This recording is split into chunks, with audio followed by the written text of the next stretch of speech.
안녕하세요. 사연에 빠지다의 DJ 민영입니다. 오늘 사연자는 사랑과 전쟁에서 나올 법한 막장 드라마 속 주인공이 되었다는데요. 과연 어떤 사연인지 들어보시겠습니다. 오늘도 두 가지 사연이 준비되어 있는데요. 끝까지 들어주실 거죠? 그럼 바로 시작할게요. 구독과 좋아요 잊지 말고 꾹 눌러주세요. 안녕하세요. 저는 40대 남자입니다. 저는 최근 아주 거지 같은 일을 당했습니다. 아무리 생각해도 가슴이 답답하고 속이 상해서 잠도 제대로 잘 수가 없을 정도였어요. 사실은 최근 제가 아내와 이혼했습니다. 저는 아내를 정말 많이 사랑했어요. 대학 때 CC로 만나 연애만 10년이에요. 저의 20대를 몽땅 다 아내에게 바쳤다고 해도 과언이 아닙니다. 아내는 꿈이 선생님이었어요. 대학 때부터 임용고시를 보겠다고 해서 제가 그 뒷바라지를 다 했습니다. 저는 아내가 원하는 꿈을 꼭 이루게 해주고 싶었어요. 저와 아내는 대학 때부터 연애를 오래 해서 그런지 서로의 집안 사정까지 속속들이 다 알고 있었어요. 아내네 친정이 집안 사정이 넉넉하지 않아요. 아내는 항상 꿈을 접고 가족들을 위해 많은 걸 희생하고 살았다고 하더라고요. 아내는 항상 자신의 어린 시절 이야기를 하며 가난한 게 너무 싫었고 무능력한 아버지 때문에 힘들었다고 했습니다. 남들이 들으면 자식이 무슨 그런 소리를 하냐고 못됐다고 할 수도 있지만 저는 그렇게 생각하지 않았어요. 저는 아내가 이해됐습니다. 저도 넉넉하지 않은 집안에서 장남으로 자라면서 동생을 위해 많은 걸 희생하며 살았어요. 대학 때 외국으로 교환학생을 갈 기회도 있었는데 부모님이 절대 안 된다고 하셨어요. 전액 지원받고 갈 수 있는 거라 돈도 안 드는데도 부모님은 절대 안 된다고 하셨죠. 제가 교환학생으로 가버리면 지금 당장 아르바이트해서 부모님께 보내는 생활비도 못 보내고 취직도 늦어질 테니 절대 안 된다고 하셨어요. 그때는 부모님이 너무도 원망스러웠습니다. 대학도 원래 가고 싶었던 대학이 있었는데 그 대학은 학비가 비싸서 못 가고 전액 장학금을 받을 수 있는 대학으로 들어왔어요. 저는 살면서 부모님께 지원이라고는 한 푼도 받지 않고 오히려 생활비를 벌어다가 드리고 있는데요. 앞으로도 평생 부모님과 동생들을 챙기며 살아야 한다고 생각하니 답답하기만 했습니다. 그러던 중 아내를 만난 거예요. 저와 아내는 많이 닮았습니다. 둘 다 비슷한 가정 환경에서 힘들게 자라다 보니 생각하는 것도 비슷하고 통하는 게 많았어요. 그러다 보니 아내가 더 안쓰럽게 느껴져서 아내만은 자신의 꿈을 꼭 이루게 해주고 싶었습니다. 저는 집안 사정 때문에 원하지도 않는 회사에 입사했어요. 하루라도 빨리 취직해서 동생들 학비를 벌어야 했기 때문에 고민할 것도 없이 곧바로 일할 수 있는 회사로 들어가기 급급했죠. 저는 월급의 반을 부모님께 생활비로 보내고 남은 돈을 아내와 함께 생활비로 쓰며 아내가 공부할 수 있게 도와주었습니다. 제가 제일 사랑하는 아내라도 꿈을 이뤄서 행복해지는 모습을 보고 싶었거든요. 하지만 세상은 역시나 저의 편이 아니었습니다. 아내는 임용고시를 3번이나 떨어졌어요. 3년 동안 저와 함께 울기도 하고 웃기도 하며 열심히 준비했는데 꿈을 이루기가 쉽지 않더라고요. 저는 아내에게 한 번 더 도전해보라고 도와주겠다고 했지만 아내는 더는 그럴 수 없다고 했습니다. 자기한테 말 못했는데 사실 우리 엄마 아빠 아주 난리 났어. 나더러 내 주제에 무슨 선생이냐고 하루라도 빨리 취직하래. 부모랑 동생들은 돈 버느라 잠도 못 자고 힘들게 사는데 나는 팔자좋게 놀면서 공부한다고. 저는 한숨이 저절로 나왔습니다. 슬퍼하는 아내를 보고 있으면 꼭 저를 보는 것 같아서요. 저는 끝까지 아내를 말려보려고 했지만 소용없었습니다. 당시에 아내의 막내 동생이 고3이었는데 공부를 꽤 잘했어요. 의대도 갈 수 있는 성적인데 집에 돈이 없어서 고민하고 있다고 하더라고요. 아내는 본인의 꿈을 접고 동생이라도 꿈을 이룰 수 있게 돕겠다고 했습니다. 그러고는 곧바로 여기저기 면접을 보러 다녔어요. 그것 또한 쉽지 않았습니다. 대학 졸업하고 임용 준비하는 동안 나이는 먹었는데 경력이 없으니 취직이 쉽지 않더라고요. 그러다가 아내는 한 중소기업에 합격해서 입사하게 됐습니다. 근데 자기 합격한 회사 면접 봤을 때 사장이 좀 이상하다고 하지 않았어? 제 기억에 합격한 회사 면접 자리에 갔을 때 대표가 좀 이상한 사람이라고 들은 것 같은데 합격했다고 하니 좀 찝찝하더라고요. 회사가 작아서 그런지 대표도 젊은 사람인데 면접 자리에서 나 보자마자 키랑 몸무게를 물어보더니만 남자친구 있냐고 물어보더라고. 완전 양아치같이 생겼어. 그거 완전 또라이네. 면접 보는데 키랑 몸무게를 왜 물어봐? 그리고 남자친구는 도대체 왜 물어보는데? 그래서 자기는 남자친구 있다고 했어? 저는 내심 아내가 어떻게 대답했을지 궁금해서 물어봤습니다. 아니, 남자친구는 없고 결혼할 사람은 있다고 했지. 오, 잘했네, 잘했어. 그래도 뽑은 거 보면 완전히 또라이는 아닌 건가? 그래도 이 회사라도 붙어서 얼마나 다행이야. 내가 빨리 취직해야 우리도 빨리 결혼하지. 아내는 저와 만나는 동안 자주 결혼 이야기를 했습니다. 평소 가족들에게 기댈 수 없이 살다가 저와 있으면 마음도 편하고 너무 든든해서 하루라도 빨리 저와 부부가 되고 싶다고 입버릇처럼 말했어요. 저도 마찬가지였습니다. 평생 제 인생에 여자라고는 아내밖에 없었기 때문에 언제 하더라도 아내와 꼭 결혼하고 싶었어요. 그렇게 저와 아내는 결혼했습니다. 아내가 입사한 지 1년째 되는 날 둘이 손 꼭 잡고 구청에 가서 혼인신고만 했어요. 이미 아내가 임용고시 준비하면서 둘이 집을 합쳐 같이 살기도 했고 둘 다 집안 사정 뻔해서 식을 올리기는 힘들었거든요. 저는 아내에게 너무 미안해서 꼭 돈을 모아 식을 올리자고 했습니다. 하지만 아내는 괜찮다고 했어요. 결혼식이고 웨딩 촬영이고 다 필요 없고 저만 있으면 된다고 했습니다. 저는 아내의 그 말을 철석까지 믿었어요. 우리 두 사람은 운명이라고 믿었거든요. 그런데 결혼은 연애와 달랐습니다. 둘이서 좋아서 꽁냥거리면서 살 때와는 많은 것이 달라졌어요. 특히나 저나 아내나 둘 다 집안 사정이 좋지 않다 보니 매번 사건 사고가 끊이지 않았습니다. 한 번은 이런 적이 있었어요. 저희 아버지께서는 70이 다 되신 나이까지 공사 현장에서 노동자로 일하셨어요. 흔히들 막노동이라고 비하해서 말하지만 저는 그 말을 정말 싫어해요. 아버지께서 지난 30년 동안 일하시는 걸 옆에서 지켜봐온 저로서는 아버지께서 얼마나 성실하게 쉬지 않고 가족들을 위해 희생하셨는지 잘 아니까요. 이제 저도 결혼해서 잘 살고 있고 동생들도 다 자기 목하면서 살고 있으니 어머니 수술하게 돼도 그 정도는 저희가 할 수 있어요. 그러니까 아버지까지 몸 상하시기 전에 좀 쉬세요. 에휴, 말도 마라. 내가 지금까지 너 장남이라고 평생을 부담 주고 미국도 못 가게 발목 잡았던 거 생각하면 아직도 눈물이 나. 그때 좀 힘들어도 참고 그냥 네가 하고 싶은 대로 하게 둘걸. 아휴, 젊어서 우리 장남 고생시킨 것만 생각하면 아버지가 미안해. 말년이 아버지가 너희 엄마 책임지고 잘 살 거니까 우리 걱정은 말고 너는 너대로 네 가정 꾸리고 행복하게 살아. 저는 아버지께서 모르시는 줄 알았습니다. 제가 얼마나 하고 싶은 게 많았었는지, 미국에 못 가게 돼서 얼마나 펑펑 울었는지 다 모르시는 줄 알았어요. 그런데 아버지도 다 알고 계셨더라고요. 자식 하고 싶은 거 못하게 하는 부모 마음도 찢어지셨을 텐데 그 마음도 모르고 내내 원망했던 제가 너무 죄송했습니다. 아니에요. 그때 그렇게 미국 안 가고 한국에 있어서 신영이도 만난 건데요, 뭐. 저는 후회 안 해요. 그때는 진심이었습니다. 미국을 못 가게 된 건 당연히 아쉬웠지만 만약 제가 그때 미국에 갔다면 지금의 아내를 만나지 못했을 거예요.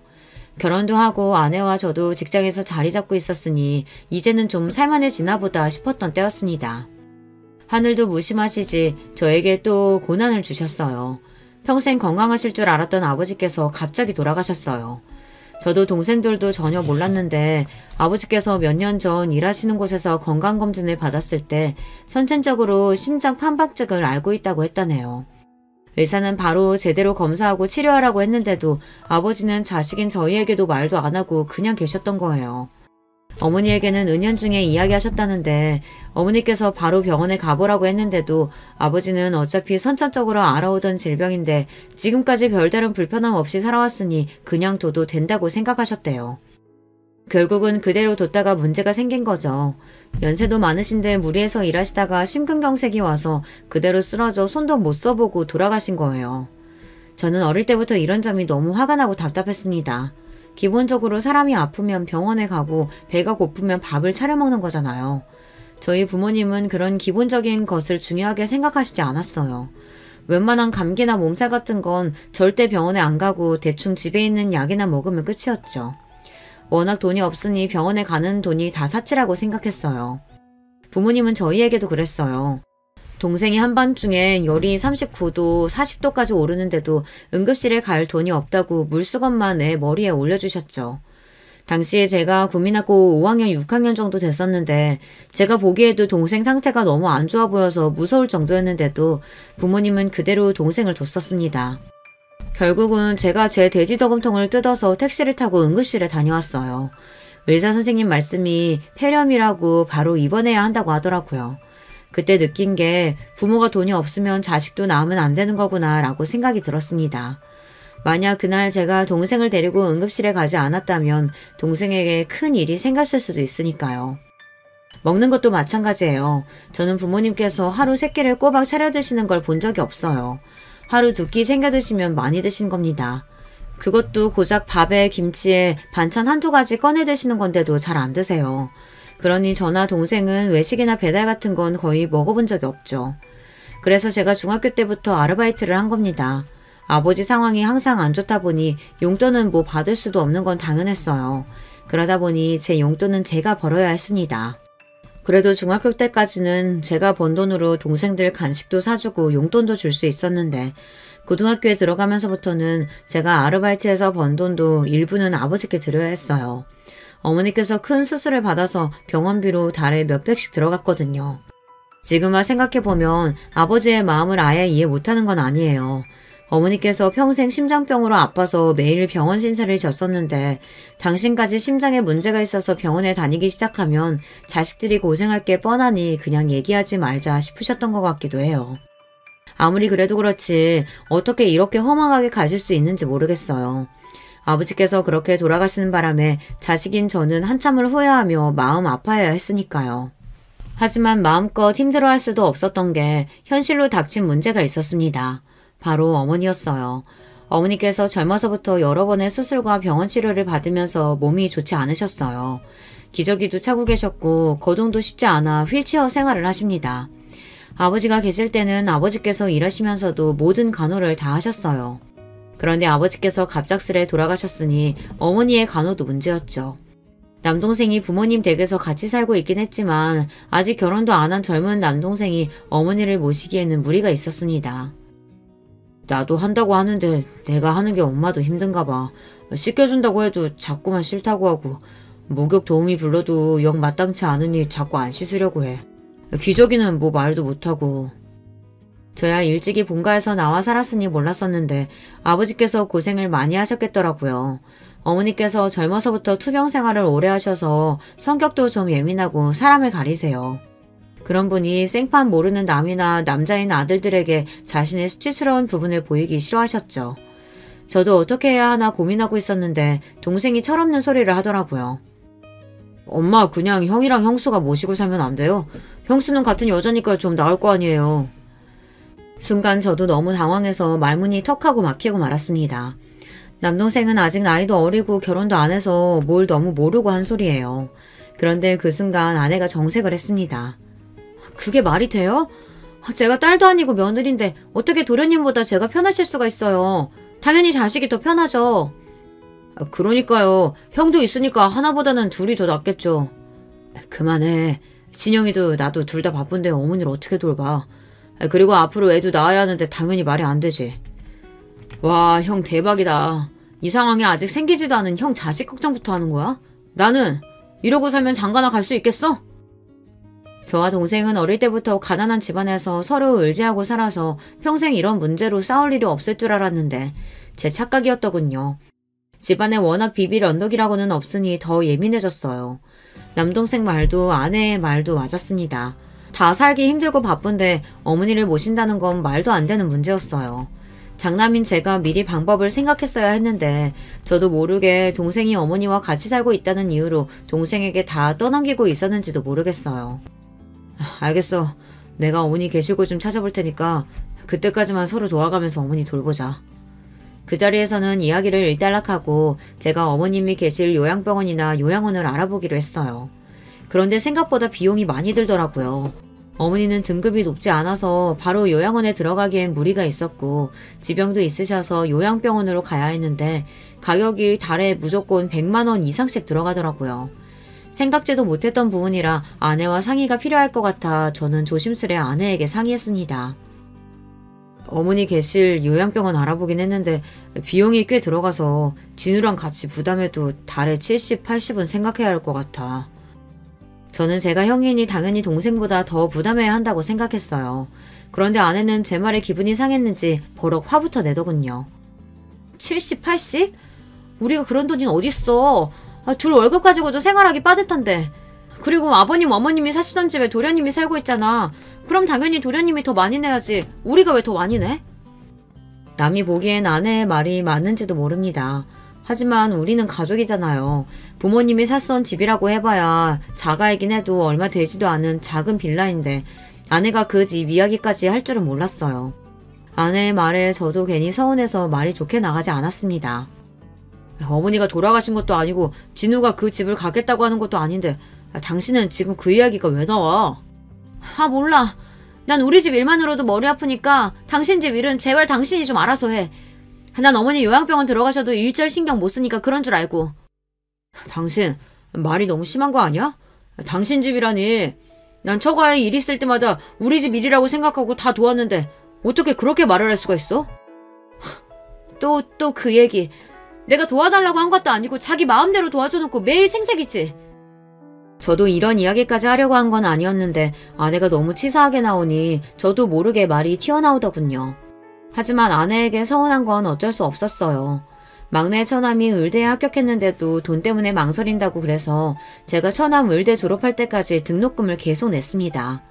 물론 아내와 함께한 일이지만 우리 형편에 쉬운 일은 아니었습니다. 심지어 나중에는 저도 돈이 부족해서 주말에 아르바이트까지 하면서 번 돈을 줬어요. 그러면서도 저는 일절 말 한마디 하지 않았습니다. 그리고 불만도 없었어요. 이제 모두 다 가족이니 당연히 해줄 수 있는 일이라고 생각했거든요. 그런데 아내는 제가 어머니를 모시겠다는 것도 아니고 요양병원에 모시겠다는 건데 그 비용을 내는 것조차도 싫다고 화를 내잖아요. 저로서는 아내가 원망스러웠죠. 결혼 전부터 서로 집안이 힘든 것도 알고 있었고 그래서 우리 둘 다 고생할 거 알고 있었지만 이게 막상 현실로 닥쳐서 살다 보니 어느새 저나 아내나 둘 다 지쳤나 보더라고요. 사실 저나 아내나 직접적으로 말하지 않아도 마음에 앙금이 조금 있었던 게 둘 사이에 몇 년째 묵혀놓던 문제가 있었기는 했어요. 바로 아이 문제입니다. 결혼 전에는 아내와 저 둘 다 당연히 아이를 갖고 싶어 했어요. 저나 아내나 둘 다 아기들을 너무 예뻐해서 연애할 때부터 결혼하면 애는 꼭 2명 이상은 낳자고 이야기는 했습니다. 그때는 둘 다 대학생이었으니 뭘 모르고 순진했던 거죠. 현실이 그렇지가 않더군요. 결혼 초기에 아내가 들어간 직장에서 처음엔 적응을 잘 못했어요. 그래서 종종 회사를 그만두고 싶다고 옮기고 싶다는 이야기를 하더라고요. 저도 아내의 마음을 이해하긴 했지만 바로 그만두라고 말할 수가 없었던 게 아내가 임용 준비하느라 남들보다 취직을 늦게 하기도 했고 그 회사도 어렵게 입사한 거라 섣불리 그만두라고 할 수가 없었어요. 더군다나 당시에 처남이 의대에 다니며 등록금을 우리가 부담하고 있는 상황이었으니 아내까지 회사를 그만두면 저 혼자 생활이 감당이 안 될 것 같았죠. 그런데 그런 상황에서 어느 날 아내가 갑자기 아이가 갖고 싶다고 했어요. 우리 결혼한 지 1년도 넘었고 나이도 있는데 이제 슬슬 아이 가져야 하지 않을까? 내 친구들 조카들 낳는 거 보니까 너무 부러워.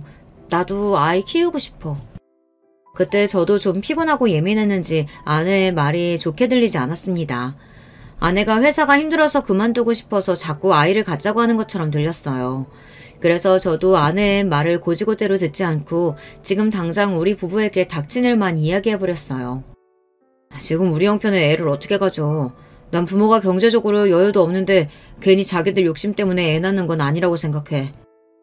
평소 아내에게 단호하게 제 고집을 피우는 성격이 아닌데 아이 문제에 있어서는 제 생각이 명확했어요. 우리 집이나 처가나 형편이 되지도 않는데 자식만 둘, 셋씩 낳아서 지원도 제대로 못 해주고 평생 자식들 고생시키는 게 너무 싫었거든요. 그래서 저는 꼭 형편이 나아졌을 때 하나만 낳아서 곱게 키우고 싶었어요. 그런데 아내는 제 생각과 달랐습니다. 애를 낳는 건 다 때가 있다고 했어요. 자기 말대로면 우리는 아마 평생에 못 낳아. 우리 양가 집안을 좀 봐. 이게 몇 년 안에 사정이 좋아지겠어? 상황 좋아지고 낫겠다고 하면 아마 우리 둘 다 환갑일걸? 아내는 입술을 삐죽이며 중얼거렸습니다. 저도 거기서 그만했어야 했는데 아내가 제 말을 오해하는 것 같아 한 번 더 하게 됐어요. 그쯤 하고 말았어야 했는데 그게 화근이 됐습니다. 당신 일 힘들어서 쉬고 싶은 건 아는데 우리 상황에서 지금 아이까지 생기면 오히려 더 문제야. 앞으로 더 나아질 테니까 조금만 더 힘내자. 저는 조금만 더 고생하면 분명히 좋아질 거라는 말을 하고 싶었던 건데 아내는 다른 말에 꽂혀서 갑자기 인상을 구기더니 화를 내기 시작했습니다. 당신 말을 왜 그렇게 해? 내가 지금 일하기 싫어서 애 갖겠다는 거야? 사람을 물어보고. 됐어. 다시는 애 낳자는 이야기 안 할 테니까 걱정하지 마. 그런 의도로 이야기한 건 아니었는데 아내가 저한테 화가 많이 났는지 문을 확 닫고 들어가 버리더라고요.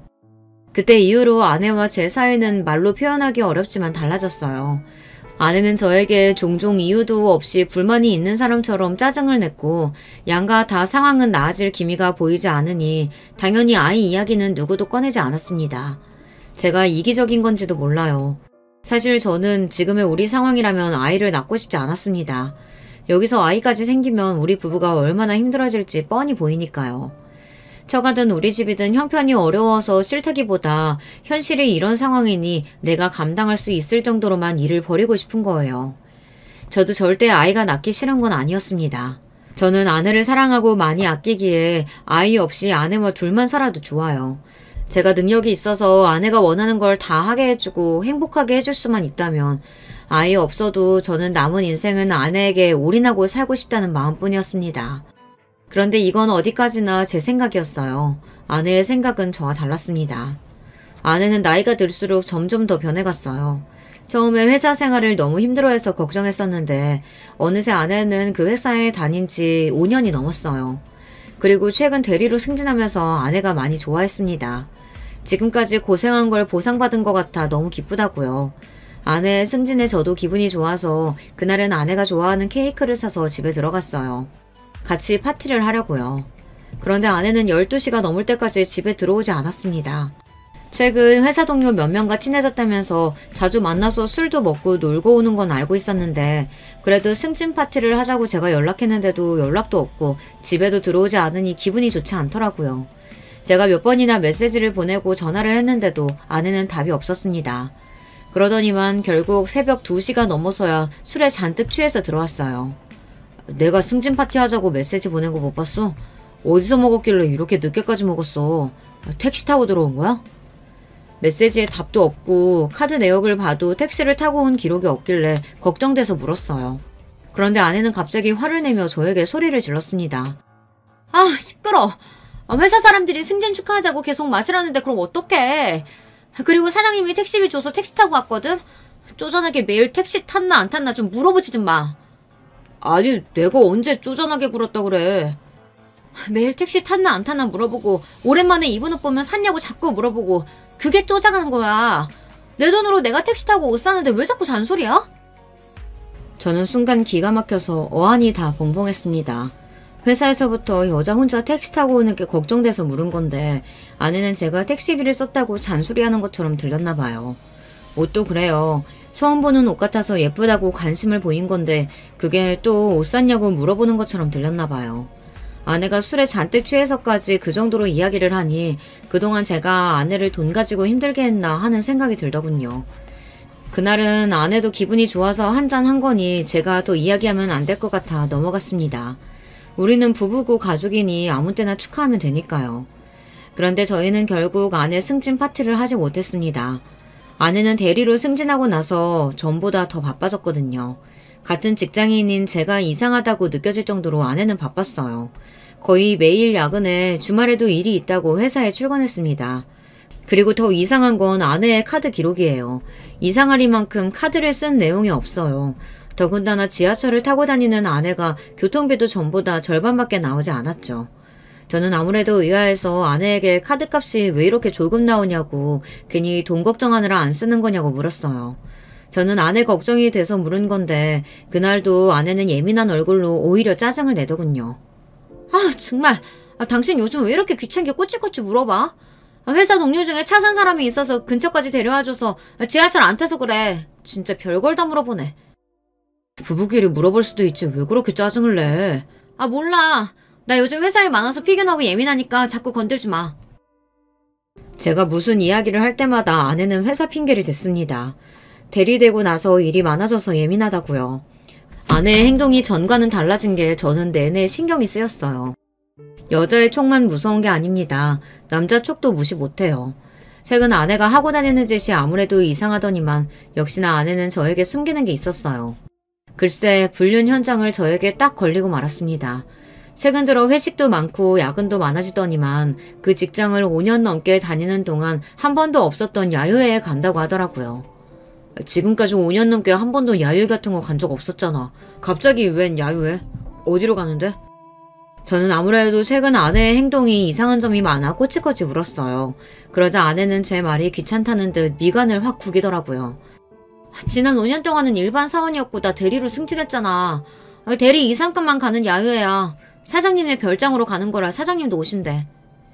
저도 직장 생활을 10년 가까이 했지만 대리급 이상만 가는 야유회라는 건 생전 처음 들어봅니다. 무슨 대단한 프로젝트가 있는 것도 아니고 직원 20명도 안 되는 작은 회사에서 아무래도 이상했죠. 아무리 그래도 그렇지 주말까지 끼고 4일은 너무 긴 거 아니야? 직원도 별로 없는 회사에서 굳이 여름 휴가도 아니고. 저는 아무래도 찝찝하다 보니 자꾸만 혼자 중얼거리게 됐습니다. 어느 회사가 야유회를 주말까지 껴서 4일이나 가나 해서요. 지금 우리 회사 작다고 무시하는 거야? 사장님이 큰맘 먹고 승진한 직원들이랑 단합하고 싶으시다는데 그럼 어떡해. 나라고 뭐 노인애들이랑 가고 싶은 줄 알아? 나도 가면 상사들 챙기느라 힘들어. 제 말이 거슬렸는지 아내는 인상을 구기면서 소리를 버럭 질렀습니다. 그 모습을 보니 제가 괜한 상상을 하고 아내를 의심했나 싶었어요. 직장 생활이라는 게 원래 다 상식적이지 않은 일도 많은 법인데 제가 너무 예민하게 굴었다 싶었죠. 저는 아내에게 미안해서 제가 좀 예민했다고 사과했어요. 주말인데 자기랑 있어주지 못하고 나도 혼자 가서 미안한데 회사 일인데 어떡해. 당신이 좀 이해해줘. 아내는 마지막까지 회사 일이라고 본인도 가고 싶지 않지만 어쩔 수 없다고 했습니다. 저는 누구보다 아내의 말이 사실이기를 바랬습니다. 그런데 절망적이게도 아내의 말은 사실이 아니었어요. 아내가 야유회를 떠나기 하루 전날이었습니다. 아내는 방에서 짐을 싸고 있었고 저는 거실에서 텔레비전을 보고 있었어요. 그때였습니다. 거실에 있는 아내의 핸드폰이 드르륵 울렸어요. 저는 슬쩍 아내의 핸드폰을 봤습니다. 연락이 온 건 아내 직장 사람들과의 단톡방 같았습니다. 그런데 내용이 좀 이상했어요. 오대리님, 내일부터 휴가인데 밤늦게 죄송해요. 내일 미팅 건으로 과장님께서 중요하게 확인할 게 있다고 내일 오전에 잠깐 전화 달라고 하셔서요. 여행 떠나시기 전에 과장님께 연락 부탁드릴게요. 저는 순간 제가 잘못 본 건 아닌가 싶었습니다. 저는 눈을 크게 뜨고 한 번 더 메시지 내용을 확인했어요. 그런데 제가 잘못 본 게 아니었어요. 아내 말로는 분명 내일 대리급 이상은 다 같이 가는 야유회라고 했는데 단톡방에서는 아내 휴가라고 하더군요. 심지어 아내 바로 위에 상사인 과장은 야유회에 가지도 않았어요. 저는 순간 느낌이 쎄했습니다. 아내는 분명 저에게 거짓말을 한 게 확실해요. 저는 아무래도 이상해서 아내의 핸드폰을 확인한 김에 다른 메시지 내용도 확인해보려고 했습니다. 그런데 직장 단톡방 외에는 다 비밀번호로 잠겨있더군요. 저는 점점 더 가슴이 답답해졌어요. 이게 바로 물증만 있고 증거는 없는 상황이었죠. 저는 그날 밤 머릿속이 복잡해서 잠을 한숨도 자지 못했습니다. 혼자 별의별 상상을 다 했어요. 이대로 있다가는 돌아버릴 것 같아 가만히 있을 수가 없었습니다. 저는 아내가 야유회에 가는 게 진짜인지 제 두 눈으로 확인해야 했습니다. 다음날 저는 회사에 병가를 내고 아내의 뒤를 따라가기로 했어요. 그런데 마음속으로 절대 아니었으면 하면서 마음 졸였던 일이 현실이 되어 돌아왔습니다. 아내는 분명 회사 앞에서 직원들이랑 다 같이 만나 버스를 타고 이동한다고 하더니만 집에서부터 슬슬 걸어서 내려가더니 지하철역 앞에서 누군가 기다리는 것 같더군요. 잠시 후 요란한 소리를 내며 스포츠카 한 대가 아내 앞에 섰어요. 그리고 아내는 그 차에 조수석에 올라탔어요. 제가 바로 뒤쪽 차에 타 있어서 스포츠카 안에 사람이 누군지 가늠할 수 없었지만 남자인 건 분명합니다. 아내가 조수석에 탈 때 잠깐 보였던 운전석 실루엣이 덩치가 제법 큰 남자였어요. 앞서가는 스포츠카를 쫓으며 저는 별의별 생각을 다 했습니다. 운전석에 앉은 남자는 누구일까? 아내는 나에게 야유회에 간다고 말하고 지금 도대체 어디를 가고 있는 걸까? 별의별 생각이 다 들었어요. 무슨 정신으로 운전했는지도 모를 정도로 혼미한 와중 아내가 탄 스포츠카는 고속도로를 타더니 동해까지 달렸습니다. 잠시 후 해수욕장에 도착한 스포츠카는 드디어 주차를 했어요. 저는 스포츠카 뒤에 차를 세우고 아내가 내리기를 주시했습니다. 그때였어요. 스포츠카에서 아내와 남자가 내렸습니다. 그러고는 연인처럼 팔짱을 끼고 바닷가로 걸어갔어요. 그리고는 둘이 좋아서 시시덕거리더니만 입술을 쪽쪽 맞췄습니다. 그 모습을 보는데 저는 온몸에 소름이 돋고 피가 거꾸로 솟는 것만 같았습니다. 지금이라도 당장 달려가 아내와 상간남 자식을 떼어놓고 싶었지만 도저히 발이 떨어지지 않았습니다. 그때였어요. 이 연놈이 입술을 쪽쪽 맞추더니 몸이 달아올랐는지 급하게 차에 올라탔어요. 그러더니만 스포츠카는 근처의 호텔로 향했습니다. 저는 믿을 수 없는 이 끔찍한 상황을 어떻게 해야 할지 몰라 심장만 벌렁거렸어요. 호텔에 도착한 두 연놈은 체크인을 하자마자 바로 엘리베이터를 탔습니다. 저는 곧장 비상구 계단을 찾아 정신없이 달렸어요. 두 연놈이 몇 층에서 내리는지 몰라 층마다 확인했습니다. 7층 비상구 계단에 도착했을 때 로비 쪽에서 딩동하며 엘리베이터가 멈추는 소리가 났어요.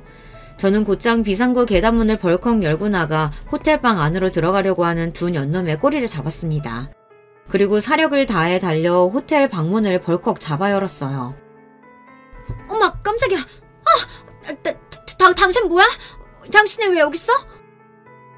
호텔방 문을 닫으려는 순간 바로 문을 잡아 열었더니 안으로 들어가던 아내와 눈이 정면으로 마주쳤습니다.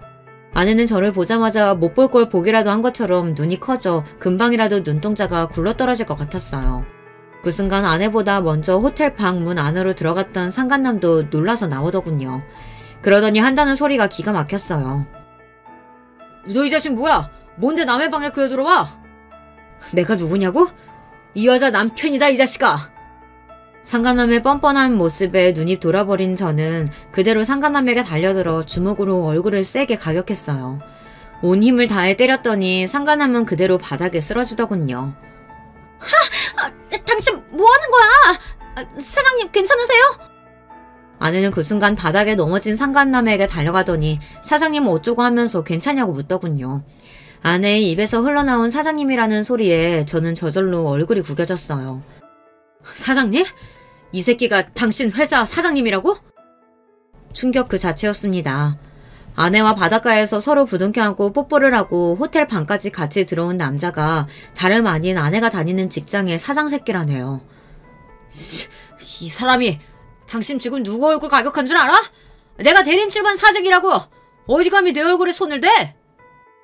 원래 바람 피우는 놈들은 다 이렇게 뻔뻔한 걸까요? 지가 남의 마누라 데리고 호텔방에 들어가 걸린 주제에 오히려 큰 소리를 치더군요. 덕분에 다른 방에 있던 손님들까지 다 나와서 우리를 구경했어요. 그래, 너 말 잘했다. 잘나신 대림출판 사장님께서 자기 회사 여직원을 데리고 호텔방에 와? 그것도 유부녀를? 아니, 이 사람이 지금 여기가 어디라고 무식하게 큰 소리야. 우리 여기 사람도 많으니까 좀 진정하고 방에 들어가서 얘기하죠. 그제야 상황 파악이 되는지 돼지 같은 사장놈은 그제야 저를 진정시키고 방에 들어가 이야기하자고 했습니다. 이 새끼가 남의 마누라 가로채놓고 너야말로 어디서 큰 소리야? 너 진짜 오늘 내 손에 죽어볼래? 사장 새끼 하는 짓이 갈수록 지랄이라 저는 참아줄 수가 없었어요. 이판사판 여기서 결판을 내야겠다 싶었습니다. 저는 다시 달려들어 한 대 더 치려고 하는데 순간 아내가 제 앞을 막고 섰어요. 그만해. 사람들 다 보는데 무식하게 뭐하는 짓이야. 순간 저는 기가 막혀서 한숨이 절로 튀어나왔습니다. 아내가 이렇게 뻔뻔한 여자인 줄은 꿈에도 몰랐어요. 바람 피우는 장면을 딱 걸리고도 쪽팔린 줄을 몰랐죠. 뭐? 남편한테 거짓말하고 호텔방에 바람 피우러 온 주제 무식? 당신이야말로 정신 나간 거 아니야? 순간 이 여자가 정말 어젯밤까지 저와 한 입을 덮고 잔 여자가 맞나 싶더군요. 참, 꼴의 남편이라고. 당신 가진 거 없어서 둘이 식도 못 올리고 혼인신고만 하고 살았다며? 세상에, 남자가 얼마나 한심하고 능력이 없으면 요즘 같은 시대에 여자 드레스도 못 입혀보고 살게 하냐? 나 같아도 서러워서 딴 남자로 갈아타겠다. 아내의 태도에 황당해서 정신이 나간 와중 사장 새끼도 말 같지 않은 소리를 하더군요. 뭐야? 당신 지금 말 다 했어? 상간남 주제에 당신이 뭘 한다고 함부로 떠들어? 나랑 이 여자도 사랑해서 결혼했어. 연애를 10년 하고 결혼했다고. 잘못한 건 저 두 년놈들인데 제가 왜 더 잘못한 것처럼 무시를 당하고 서러워야 하는 걸까요? 저는 그 순간 제가 세상에서 가장 못난 놈이 된 것 같았습니다. 그만 좀 해. 그래도 내가 5년 넘게 다닌 회사 사장님인데 이 새끼 저 새끼 욕을 하면 어떡해. 이게 말이 된다고 생각하세요? 저 새끼가 자기한테나 사장이지 나한테도 사장입니까? 상간남 새끼한테 새끼라고 했다고 아내는 오히려 저에게 뭐라고 하더군요. 뭐라고? 당신 지금 내가 저 상간남 새끼한테 새끼라고 했다고 이러는 거야? 너 진짜 오신영 맞아? 나랑 10년 연애하고 결혼한 오신영 맞냐고? 그래, 나 오신영 맞아. 근데 지금 여기 있는 나도 오신영이야.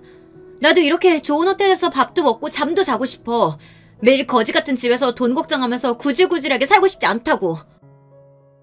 아내는 마치 이 순간을 기다리기라도 한 것처럼 울분을 토해냈습니다. 자신이 바람을 피운 게 꼭 나 때문인 것처럼 본인이 억울해서 소리쳤어요. 아내와 사는 동안 같이 누워서 드라마나 영화를 보며 그 속에 나오는 상간남 상간녀들을 보며 함께 손가락질하며 본 적이 있어요. 어쩜 저렇게 사람을 속이고 더러운 짓을 할 수 있냐고요. 그러던 아내가 자신은 잘못한 게 하나도 없는 것처럼 저에게 적반하장으로 굴었습니다. 심지어 저와 사는 게 구질구질하다네요. 내가 이 구질구질한 현실에서 벗어나려고 얼마나 노력했는지 당신이 제일 잘 알잖아. 연애할 때부터 내내 당신 뒷바라지하고 결혼해서는 천하 물사 만들겠다고 우리 애도 안 갖고 일만 하면서 그렇게 아등바등 열심히 살았잖아. 근데 당신이 이제 와서 어떻게 나한테 이래? 말을 하면 할수록 제 처지가 너무 처량하고 불쌍해서 저절로 눈물이 펑펑 쏟아졌습니다. 그런데 그 순간 아내는 너무도 차가운 눈빛으로 저를 쏘아보며 한심하다는 듯 한숨을 쉬었어요. 또 그 얘기야? 그래, 나도 알아. 나 임용 준비하는 동안 당신이 내 뒷바라지하고 결혼해서 사는 동안 우리 집 챙기느라 고생한 거. 근데 누가 그렇게 해달라고 시켰어? 당신이 좋아서 한 거잖아. 그때 아내의 차가운 눈빛을 생각하면 저는 아직도 자다가 자리에서 벌떡벌떡 일어날 정도로 심장이 뜁니다. 그 순간 알았거든요. 아내는 저에게 마음이 조금도 남아있지 않다는 걸요. 그리고 더 황당했던 건 사장놈의 제안이었어요. 내가 이래봬도 한 회사의 사장이잖아요. 직원이랑 바람난 거 알면 우리 회사 쫄딱 망해. 그럼 오신영 씨나 남편한테도 좋을 거 없잖아. 내가 이 자료로 현금 5억 준비해서 줄 테니까 제발 이 일은 우리끼리 비밀로 합시다. 별 미친놈이 다 있더군요. 저는 피가 거꾸로 솟는 것만 같은데 제발 비밀로만 해주면 5억을 주겠답니다. 저는 순간 이 사장 새끼를 죽일까 싶기도 했지만 5억이란 돈이 계속 눈앞에 아른거렸어요. 그때였습니다. 옆에 있던 아내가 코웃음을 치더니 저를 흘겨봤어요. 그러더니 한다는 말이 가관이었습니다. 뭘 고민하는 척을 해. 당신 돈 좋아하잖아. 이왕 이렇게 된 거 그냥 5억 받아. 나랑 이혼하고 그 돈으로 행복하게 살면 되잖아. 일석이조가 따로 없네. 뭐, 당신 말 다 했어? 당신은 정말 나랑 이혼하겠다는 거야? 내가 당신한테 바람 피우는 거 걸렸다고 당신 뭐 착각하나 본데. 나 사장님 사랑해. 우리 그냥 불륜 아니야. 그러니까 이혼해줘. 나 남은 인생은 사장님이랑 살래. 그 이후 아내가 저에게 무슨 말을 했는지 사장 새끼가 뭐라고 했는지 기억도 나지 않아요. 제 기억엔 아내가 사장을 사랑한다고 했던 말만 기억나요. 그리고 저는 사장이 건넨 종이에 사인을 했습니다. 아내와 사장 새끼의 불륜 사실을 일절 누구에게도 발설하지 않겠다고요. 그리고 며칠 뒤 집 앞으로 웬 박스가 도착했어요. 박스에는 정말 현금으로 5억이 들어있더군요. 아내와 저는 이혼했어요. 아내는 제가 5억을 받았다는 사실을 가지고 저를 조롱했지만 저는 아무 말도 할 수가 없었습니다. 제가 무슨 말을 해도 아내가 제가 아닌 그 새끼를 선택했다는 사실은 변함이 없으니까요. 그로부터 반년을 저는 회사 집만 다니며 아무것도 하지 않았습니다. 5억이 든 가방은 그대로 방에 놔둔 채 말이죠. 그런데 얼마 뒤 아내와 사장 새끼가 여전히 불륜 상태로 계속 만나고 있다는 사실을 알게 됐어요. 분명 저와 이혼만 하면 둘이 곧바로 재혼할 것처럼 굴더니만 사장 새끼는 이혼하지 않은 것 같더라고요. 며칠 뒤 막내 처남에게 전화가 왔는데 저에게 미안하다면서 누나도 벌 받고 있다고 했어요. 사장 새끼가 아내와 이혼은 절대 안 된다며 계속 연애만 하자고 했다네요. 그 소리를 듣는데 저는 제가 놓치고 있었던 게 있다는 걸 알게 됐습니다. 우리 가정만 박살난 거예요. 그 사장 새끼는 아무것도 잃은 게 없었죠. 그리고 얼마 뒤 대망의 날이 밝았습니다. 저는 이날만을 기다렸습니다. 저는 곧장 사장이 사는 집으로 찾아갔어요. 그리고 사장 아내의 아내를 받고 그 집 안방으로 들어갔습니다. 잠시 뒤 충격적인 일이 벌어졌어요. 저와 사장 아내가 침대 매트리스 위에 있는데 안방문을 사장이 벌컥 열고 들어왔습니다. 그러더니 저와 사장 아내의 모습을 발견하고 놀라서 눈이 휘둥그레졌죠. 뭐야? 너희들 여기서 뭐 하는 거야? 너 이 새끼, 너 오대린 남편 맞지? 네가 여기 왜 있어? 설마 네가 내 마누라 꼬신 거야? 왜? 너는 내 마누라 마음대로 꼬시는데 나는 네 마누라 꼬시면 안 되냐? 이 자식이 감히 뚫린 입이라고 함부로 떠들어. 나한테 5억이나 뜯어가놓고 이런 짓까지 하면 네가 무사할 줄 알아? 너 내가 지금 당장 고소할 거야. 고소? 어디 할 수 있으면 한번 해봐. 내가 당신은 더러운 짓 발설 안 하기로 하고 5억을 받은 거지. 당신 아내 안 꼬시겠다고 받은 돈은 아니잖아. 그랬습니다. 제가 사장 새끼와 아내의 불륜 사실을 어디서도 발설 안 하겠다고 했지 다른 걸 약속한 건 아니니까요. 그때였어요. 그때까지도 얌전히 입을 닫고 있던 사장 아내가 갑자기 자리에서 벌떡 일어나더니 사장에게 달려들었어요. 그러더니 말도 안 되는 일이 벌어졌습니다. 저는 제 두 눈으로 보고도 믿기지 않았어요. 글쎄 사장 아내가 침대에서 번쩍 높이 점프를 하더니만 사장의 얼굴을 그대로 날려차기로 차버렸어요. 이 미친 인간. 너 설마 또 바람 피웠니? 너 내가 분명히 경고했지? 한 번만 더 바람 피우면 그때는 내 속에 죽는 거라고. 아, 아파, 여보. 여보, 내 말 좀 들어봐. 이게 어떻게 된 일이냐면 듣긴 뭘 들어. 딱 보니까 이 아저씨가 당신 상간녀 남편이구만. 이 더러운 인간이 이제 하나하나 유부녀까지 건드려? 너 미친 거 아니야? 사장 새끼는 찌질해도 너무 찌질했습니다. 알고 보니 이 새끼가 바람을 피운 게 제 아내가 처음이 아니더라고요. 그리고 더 놀라운 사실은 사장 아내가 소시적 태권도 국가대표였다네요. 어쩐지 날라차기가 예사롭지가 않았어요. 그 순간 더 놀라운 광경을 목격하고 말았어요. 글쎄 사장 새끼가 그대로 바닥에 무릎을 꿇고 앉더니 사장 아내에게 손이 발이 되게 빌더라고요. 여보, 내가 잘못했어. 제발 용서해줘.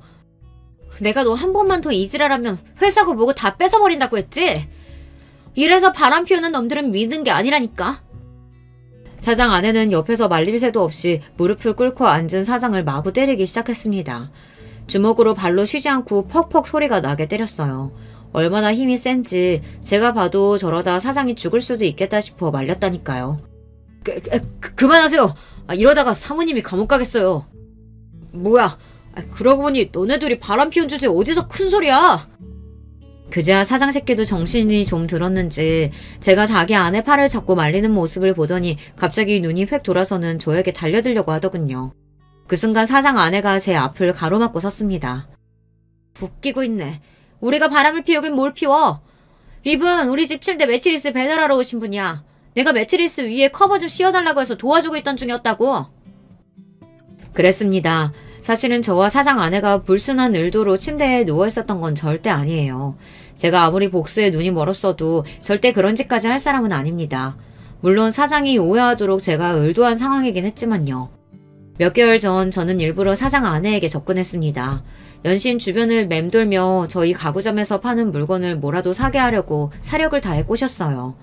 그래서 결국 매트리스를 하나 판매했습니다. 그리고 일부러 사장이 집에 들어오는 시간에 맞춰 매트리스 배달을 제가 직접 온 거예요. 그래서 사장이 왔을 때 뭔가 야릇한 상황을 보이게 하려고 제가 상황을 만든 겁니다. 역시나 사장은 제가 만든 덫에 그대로 걸린 거고요. 뭐야? 그럼 이 자식이 일부러 나 속인 거네? 내 입으로 바람 피운 거 불게 하려고? 너 이 자식 이리 와! 너 내가 가만 안 둬! 그랬습니다. 아내와 사장 새끼가 바람을 피운 거 제 입으로 발설 안 한다고 했지 본인이 말하는 것까지 제가 말릴 필요는 없으니까요. 가만 안 두면 뭘 가만 안 둬? 나한테는 위인이구만. 그리고 너 내 말 잘 들어. 앞으로 너는 네 손으로 아무것도 할 수 없을 거야. 지금 이 순간부터 네가 가지고 있는 건 내가 다시 다 뺏을 거니까. 이런 상황까지 예상한 건 아니었는데 그래도 그날만큼은 하늘이 제 편이었는지 저의 복수는 완벽했습니다. 알고 보니 사장이 운영하는 회사가 원래는 장인의 회사였더라고요. 결혼 전에는 쥐뿔도 없었다가 지금의 아내와 결혼하면서 회사도 물려받은 거고요.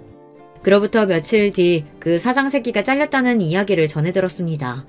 회사에서 쫓겨나기만 한 게 아니라 사장 아내와도 이혼 소송 중이라네요. 더군다나 더 대박인 것은 제 아내가 사장 아내에게 상간녀 소송까지 당했다는 겁니다.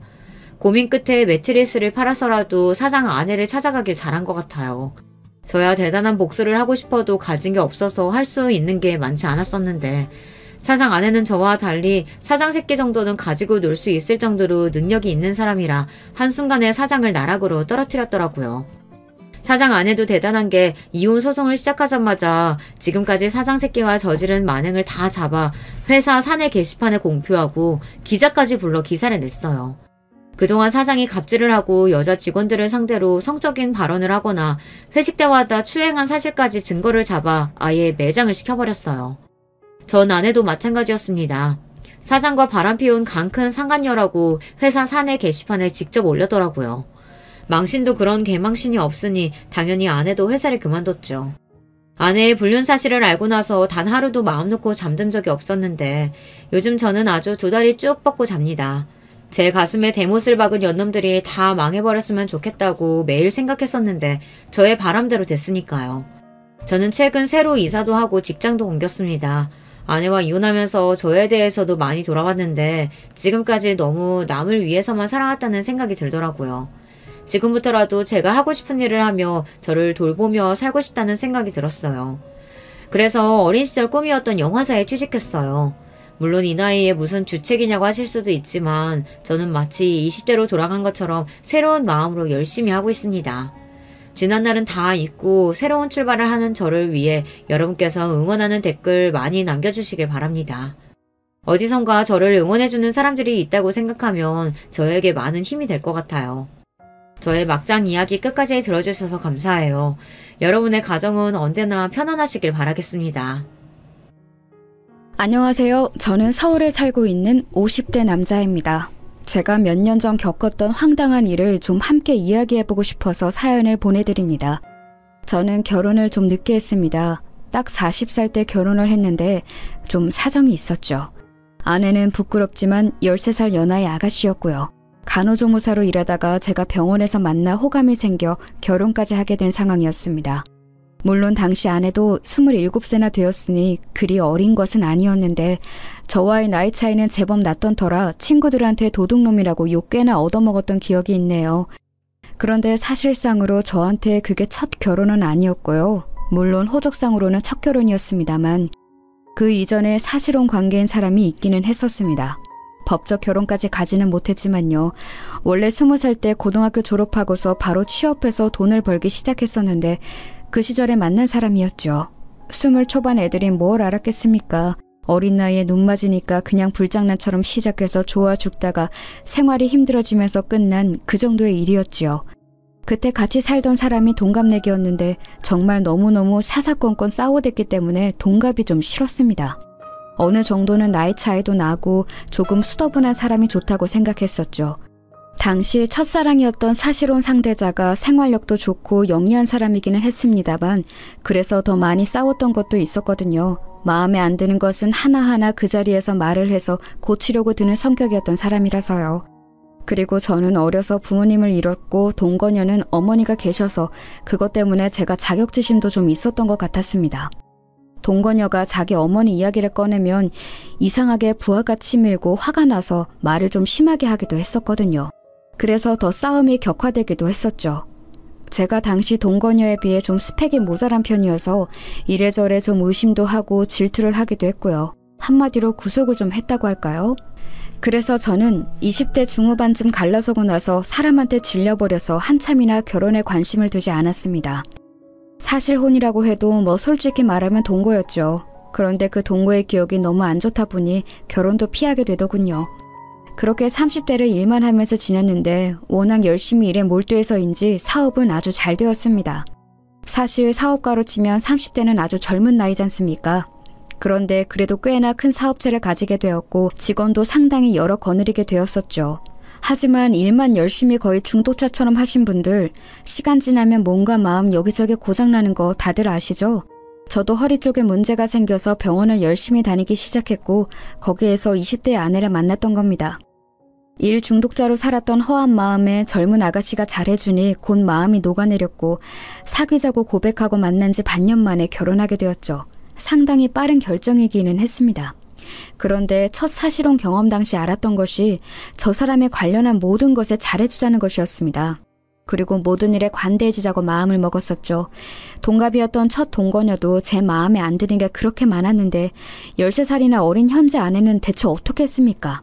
세대 차이도 날 거고 아무래도 아내가 미숙한 면도 많을 거고 그리고 저야 20 초반 동거라도 경험이 있었지만 아내는 그런 것도 없이 연애 면으로는 정말 미성숙한 사람이었습니다. 보통 27이라고 하면 연애도 할 만큼 해보고 알 것도 어지간히 아는 나이잖아요.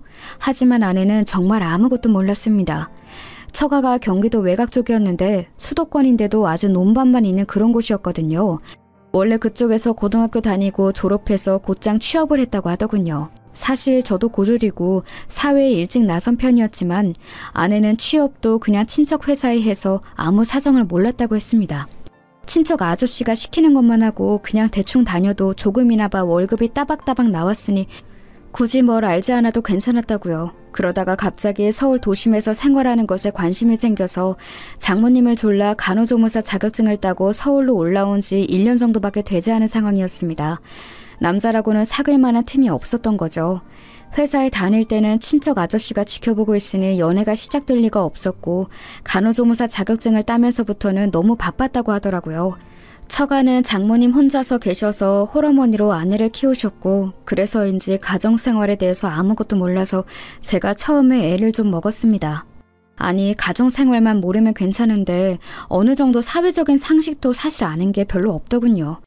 그래도 저는 생활 환경이 달라서 그런 거고 너무 어리고 순진한 사람이니 제가 잘해줘야 한다고 생각했습니다. 그래서 결혼 전에도 일부러 시간을 내서 처가에 내려가서 장모님을 뵙고 오고는 했었죠. 장모님은 나이 이르게 아내를 낳아서 저하고 나이 차이가 얼마 되지 않았어요. 20에 아내를 낳으셨다고 하더라고요. 그래서 저희 결혼할 당시에 47세셨고 저하고는 7살 차이밖에 나지 않았죠. 사실 그래서인지 장모님이 처음부터 저를 별로 안 좋아하셨어요. 딸하고는 13살, 장모하고는 7살 차이인 사위라니 사실 그리 반기지 않으실 법했죠. 저라도 만약 제 딸이 그런 사위를 데리고 온다면 좀 화를 낼 것 같기는 하더라고요. 하지만 그래도 저와 아내가 정말로 사랑하고 있으니 잘 좀 봐달라는 뜻으로 선물 공세도 하고 현금도 용돈이라는 명목으로 상당히 많이 드렸습니다.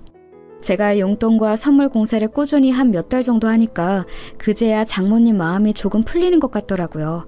여전히 저를 동네 친구들한테 자랑하기는 좀 꺼려하시는 모양이었지만요. 그래서 저는 처가에서 장모님의 환영은 받지 못하는 어정쩡한 상태로 아내와 신혼생활을 시작했습니다. 처가 식구는 장모님 딱 한 분이었는데 그 동네에 그래도 장모님의 친척분들이 같이 살고 계시는 동네라서 그렇게 외롭지는 않다고 하시더군요. 일종의 시종마을로 시작한 동네였는지 꽤나 많은 친척들이 계셨고 친척이 아니더라도 동네 사람들끼리 정말 숟가락 숫자까지 아는 좋게 말하면 정이 깊은 동네였습니다. 저는 그런 마을에 익숙하지 않아서 처음에 고생을 꽤나 했었죠. 장모님이 아직 50도 안 되셨으니 상당히 젊은 편이셨는데도 그런 예스러운 마인드가 상당히 깊은 분이셨어요. 친척들이 소중하고 어른 공경해야 하고 아랫사람들이 일을 열심히 해야 하고 예의 발라야 하고 뭐 이런 느낌으로요. 평생 그 동네에서 태어나 자라서 여태 살아오셨으니 어찌 보면 당연한 것일 수도 있었습니다. 장인어른은 아주 젊은 때 돌아가셨는데 이야기를 들어보니 어쩌다 이 마을에 들렀다가 인연이 되어 눌러앉아 부부가 되었다고 하시더군요. 그 동네에는 아내의 외삼촌이며 외사촌들이 마구 섞여서 살고 있어서 그 동네에 인사 다니는 것만 해도 하루 종일이 걸렸습니다. 어린 시절 같이 놀던 친구들도 여전히 거기 사는 사람들도 있었고 반면 서울로 올라와서 일을 하고 있는 이들도 있었죠.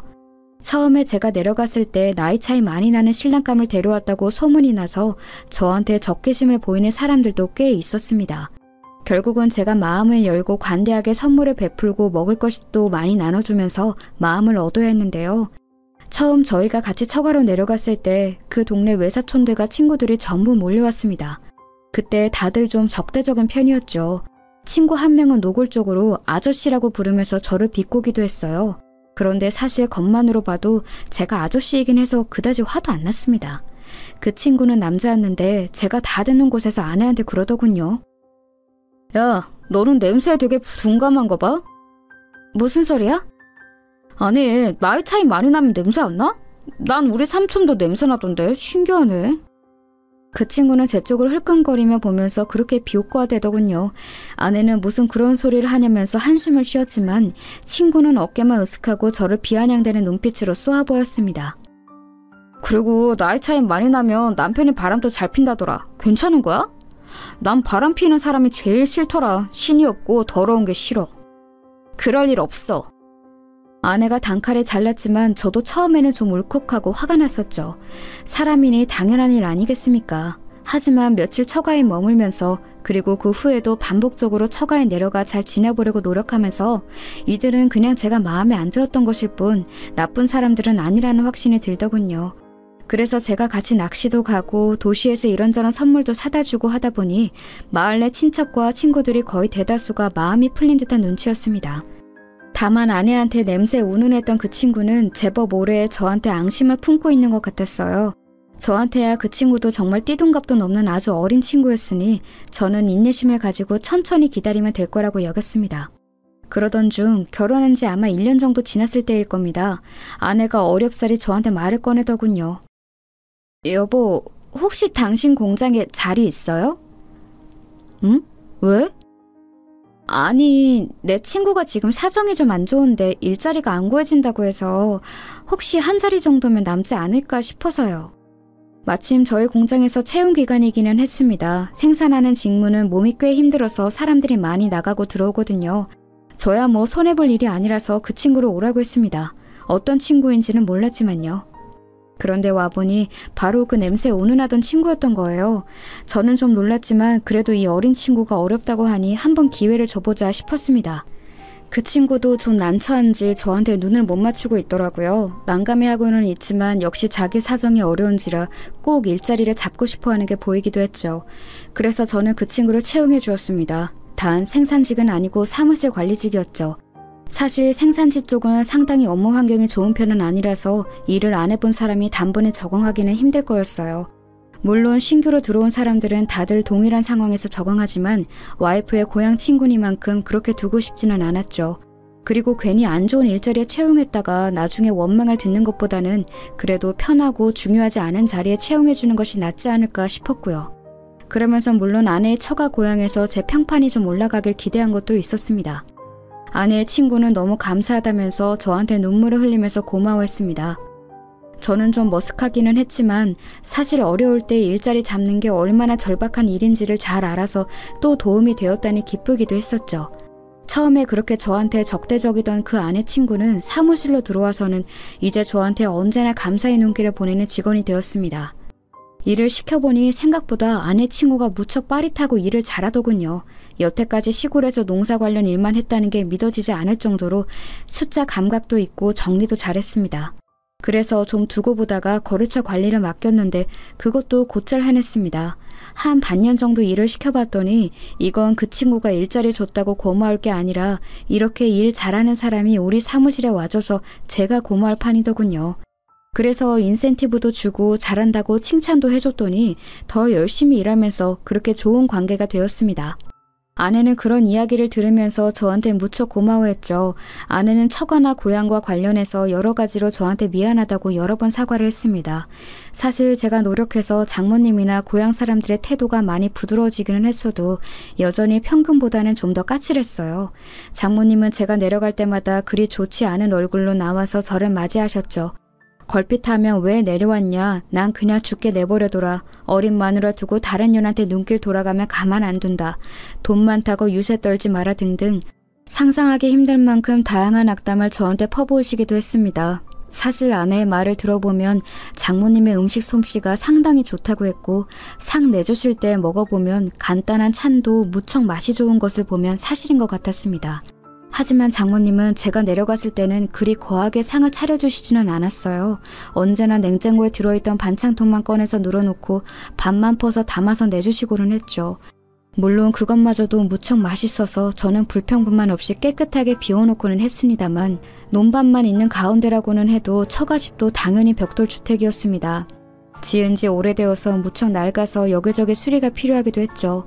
장모님은 집에 남자가 없어서 집 고칠 곳에 하나도 손을 못 댔다면서 제가 내려가면 언제나 집 수리할 곳에 저를 데려가 세워놓고는 했습니다.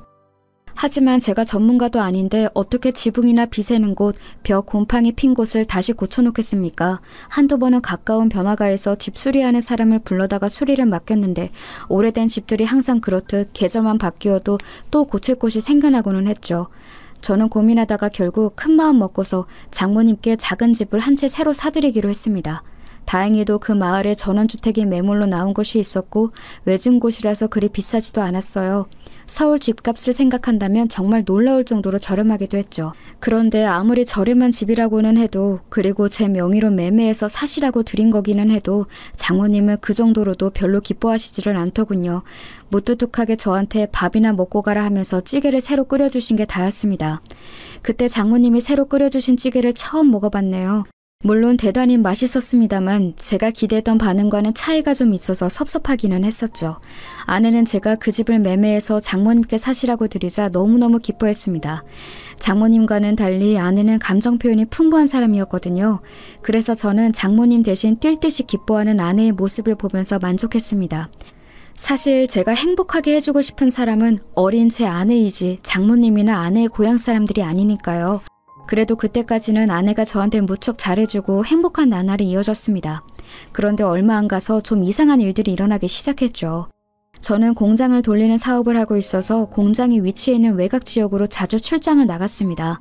보통은 바로 집으로 돌아오고는 하지만 거래처에서 사안이 급한 주문이 들어올 때는 직접 직원들을 데리고 밤샘 작업을 감독할 때도 있었죠.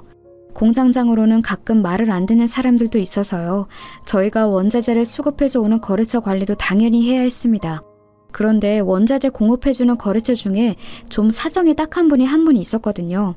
그분은 법인도 아니고 개인 사업자였는데 원래는 개인 사업자하고 불안정해서 가능하면 거래 안 하려고 하는데 그분이 약간 집안 사정도 힘드시고 아내도 사별했다고 해서 제가 안타까운 마음에 좋은 가격으로 거래를 하고 있었습니다. 거래처 그분은 절 만나면 언제나 무척 고마워하면서 허리를 숙였고 힘든 사정에도 열심히 일하시는 그분이 안타까워져서 저는 언제나 밥과 술을 사면서 같이 이야기꽃을 피우고는 했거든요. 그분하고는 그래서 거의 친구처럼 지내고 있었습니다. 나이도 거의 비슷했고요. 그 거래처하고는 같이 술을 마시면 항상 시간이 늦어져서 공장에서 자고 가는 일도 부지기수였어요. 그런데 그렇게 제가 공장에서 자고 집에 들어가던 어느 날이었습니다. 원래는 제가 그 다음 날도 공장에서 일하고서 오후 늦게쯤 들어가는 게 보통이었습니다만 그날은 어쩐지 너무 피곤하고 목도 아파서 곧장 집으로 향했어요. 그러니까 오전 중에 집에 들어가게 된 거였죠. 아내가 저를 보고 놀라겠지 하면서 아파트 입구 쪽으로 차를 몰 때였습니다. 그때 아내가 핸드폰으로 통화를 하면서 제 쪽으로 걸어오더라고요. 차 창문은 열려있고 당연히 아내가 저를 알아볼 줄 알았는데 통화에 집중한 나머지 제 차를 알아보지 못한 채로 가까이 다가왔습니다. 저는 아내를 놀래켜주려고 팔을 잡으려 준비하고 있었는데 아내의 통화 소리를 듣고 잠시 귀를 의심했죠. 자기야, 괜찮다니까 왜 그래요? 별로 그런 거 아니야. 아유, 사랑하지 그럼. 아내 입에서 나오는 자기야 사랑한다는 말에 저는 잠깐 굳었습니다. 뭘 그런 걸 걱정해. 아우, 남편 걱정하지 마요. 아내는 제가 가까이에서 듣고 있다는 것도 까맣게 모른 채 통화에 열중하면서 걸어갔죠. 자기, 사랑한다, 남편, 걱정. 대체 누구와 통화를 하기에 저런 말을 하는 건지 알 수가 없었습니다. 저는 망설이다가 아내가 저만치 걸어간 이후에 차를 지하주차장에 넣은 후 차 안에 앉아서 잠시 멍하니 생각했습니다. 설마 불륜일까? 그렇게 생각하고 싶지는 않았습니다. 아내의 경쾌한 말투나 발랄한 웃음이 혹시 친한 친구와 나눈 대화일 수도 있다고 생각했어요. 하지만 또 다른 방면으로는 이게 분명히 불륜이라는 강렬한 확신 역시 들었죠. 원래 그런 일 앞에서는 예감이 들고는 하잖아요. 그런 확신에 가까운 예감이 찾아오더군요. 저는 그래서 그날 오후 시간에 맞춰서 집으로 들어갔습니다. 평상시와 마찬가지였죠. 일부러 제가 아내가 나가는 것을 봤다는 것도 말하지 않았고 평소 공장에서 외근했다가 들어가는 것처럼 꾸몄습니다. 아내는 아무것도 모른 채로 저한테 수고했다고 하면서 얼른 음식을 만들어 식사를 차려주었죠. 아내가 방긋방긋 웃으면서 제 앞에서 종알거리며 이야기를 하는데도 집중이 되질 않을 정도였어요. 그 사이 외출을 하고 돌아온 게 틀림없는 아내는 밖에 나갈 때와는 완전히 다른 편한 옷을 입고 있었습니다. 나갈 때 제가 봤던 옷은 몸에 상당히 달라붙는 원피스였죠. 화장도 곱게 한 상태였는데 다녀와서 씻은 것인지 지금은 얼굴에도 화장기가 전혀 없는 민낯이었습니다. 저는 억지로 웃으면서 평상시에 저를 연기했습니다. 그리고 그 후로 쭉 의심이 가는 일은 없는지 아내의 동태를 살폈죠. 솔직히 한번 의심이 가니 걸리는 게 한두 가지가 아니더군요. 아내는 제가 오후에 전화하며 받지 않는 일이 잦았습니다. 평상시 저한테는 오후 그 시간에 낮잠을 많이 잔다고 전화해봤자 못 받는다고 하더군요. 제가 아내의 그 통화 내용을 듣기 전에는 당연히 믿었었죠. 실제로도 아내는 아침에도 일찍 일어나는 것을 힘들어할 정도로 잠도 많고 몸도 약한 사람이었으니까요. 저와 주말에 있을 때에도 오후 시간에는 잠을 자는 경우가 많았고 그럴 때 깨우며 몹시 힘들어했어요. 당연히 평일 오후에도 잠을 자거나 샤워하는 거라고 여겼었죠. 하지만 그 통화를 듣고 난 이후에는 분명히 이 여자가 다른 짓을 하고 있다고 의심이 가기 시작하는 겁니다. 그것만이 아니었습니다. 아내는 간혹 상당히 가격이 나가는 옷이나 보석, 가방을 사달라고 조르는 경우가 있었습니다. 그런 옷이나 반지, 팔찌 같은 것을 사주고 나면 제 앞에서 한 번 입어 보이면서 재롱을 떨고는 했죠. 어린 아내가 그렇게 제 앞에서 웃어주는 것이 그저 기뻐서 저는 바보처럼 입만 해 벌리고 있고는 했고요. 그런데 아내는 한 번 사주고 나면 그 이후로는 옷을 저와 나갈 때 입는 경우가 별로 없었습니다. 저하고 외출할 때는 그냥 소박한 옷차림으로 솔직히 말하면 그다지 신경 쓰지 않는 듯한 외모로 나갈 때도 많았죠. 제가 오늘 그 예쁜 옷은 왜 안 입었냐고 은근슬쩍 말하면 아내는 별걸 다 신경 쓴다는 듯한 말투로 오늘은 자기가 피곤해서 신경 쓰고 싶지 않다고도 말하고는 했습니다. 그런데 그 옷이나 보석류를 저 없을 때 혼자 외출할 때는 잘도 걸치고 나가는 것 같더군요. 아내는 교회를 다녔는데 동네에서 교회 아주머니를 뵈면 그 아주머니가 그렇게 칭찬을 했어요. 아내가 너무 미인이고 너무 멋쟁이라면서요. 그래서 제가 슬쩍 물어보면 제가 사줬던 그 비싼 옷이나 가방, 보석류를 전부 혼자 나갈 때 착용하고 나갔다는 겁니다. 동네에서 외출하는 아내를 볼 때마다 그렇게 예쁘게 차려입고 나간다고요. 교회 아주머니는 그러면서 항상 감탄했죠. 아니 근데 참 자기네 와이프는 바빠. 항상 어딘가 외출하면서 나가더라고. 화장도 너무너무 곱게 하고. 아유 아직 나이가 어려서 그런지 너무 예뻐. 아주머니는 정말 순수하게 칭찬의 뜻으로 하신 말씀이었지만 제 귀에는 다르게 들릴 수밖에 없었죠. 저하고 나갈 때는 화장 하나 하는 것도 귀찮다고 했던 사람이 혼자 외출할 때는 갑자기 온갖 옷이며 치장을 다 하고서 나간다는 건 어딘가 이상한 일 아니겠습니까? 그러면서 저도 점차 집에 들어가기 싫어져서 공장에서 머무는 시간이 길어졌습니다. 공장 뒤에 딸린 방에서 자는 일이 잦아졌는데 아내는 처음에는 그런 제게 불평하는 척이라도 하더니 점차 그런 일도 없어지더군요. 도리어 먼저 오늘 자고 와? 미리 말해줘. 저녁 준비할지 안 할지 정하게 라고 하면서 물어보기까지 했습니다. 사실 아내의 식사 준비에 대해서도 할 말이 많은데요. 아내는 결혼 후 얼마간은 정말 열과 성을 다해서 식사를 준비해주고는 했습니다. 하지만 시간이 지나면서 점점 더 부실해지기 시작해서 나중에는 햇반에 스팸 구운 것, 김치와 김 정도만 올라오는 경우도 많았죠.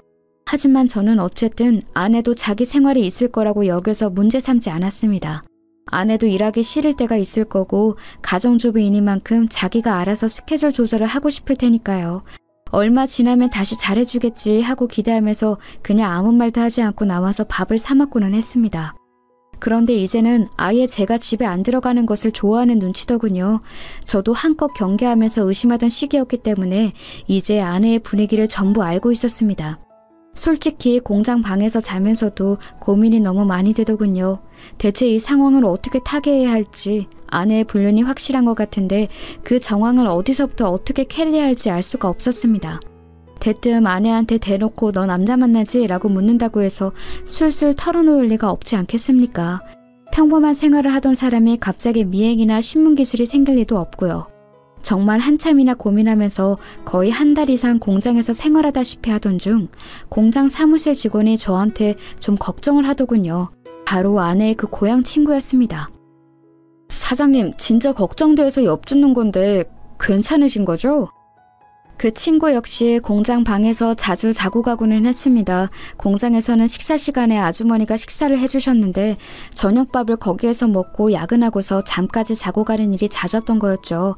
그러다 보니 제가 매일 밤 어두운 얼굴로 한숨을 쉬면서 혼자 술을 마시고 자는 일도 다 알았습니다.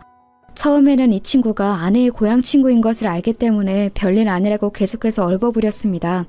하지만 점차 이 친구가 정말 진심으로 저를 걱정한다는 사실을 느낄 수 있게 되어서 저도 모르게 어느 날 저녁에 같이 술을 마시고서는 이야기를 해버렸죠. 아내가 아무래도 바람을 피우는 것 같다, 좀 이상하다, 이제 예전으로는 돌아가지 못할 것 같다는 이야기를 전부 다요. 그리고 누구인지도 전혀 모르겠고 대체 어떻게 상황을 풀어가야 할지도 모르겠다고까지 다 이야기를 했습니다. 그러자 그 친구는 뭔가 골똘히 생각에 잠기는 것 같았습니다. 사장님, 이게 제가 너무 주제넘게 참견하는 거라고 여기실지도 모르겠는데요.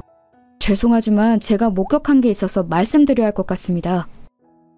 직원은 조금 망설였지만 저는 뭔가 도움이 될 것 같으면 뭐라도 이야기해달라고 부탁했습니다. 그 직원 역시도 술에 좀 취해 있어서 제가 말하자 고개를 끄덕이고서는 술술 이야기를 털어놓았죠. 다른 게 아니라 저희 그 개인 사업자 사장님 있으시지 않습니까? 저희 자재 공급해 주시는 분요. 그 사람, 그 친구 재미있고 좋은 사람이지. 네, 사장님하고도 친하시지 않습니까? 그런데 얼마 전에 제가 그분 차에서 사모님이 앉아있는 걸 봐서요. 뭐? 저는 너무 놀라서 눈을 크게 떴습니다. 그 직원은 아내의 고향 친구이기도 하기 때문에 아내를 잘못 볼 리가 없었죠. 직원은 뭔가 잘못 말했나 싶은 얼굴이었지만 어쨌든 꺼낸 이야기 때문인지 끝까지 전부 이야기를 했습니다. 사실 저희 공장이 조금 외진 곳에 있지 않습니까? 그 거래처 사장님이 차 타고 오실 때는 분명히 혼자였거든요. 저는 그분이 격리 과장님하고 이야기하시는 거 보고서 점심시간 되었길래 저쪽 카페, 차로 한 10분 거리의 카페에 갔었어요. 그런데 2층에 올라가서 잠깐 앉아 있었는데 이야기가 다 끝났는지 그 사장님이 카페에 차를 대고서 커피를 테이크아웃 해가시더군요. 그리고 그 차 창문이 열려있는 사이로 사모님이 보였고요. 직원은 제 아내이기 때문에 사모님이라고 점잖게 불러주고 있었지만 사실 그의 고향 친구이기도 했죠. 그런데도 이렇게 제게 말해주는 것이 믿어지지 않을 정도였습니다.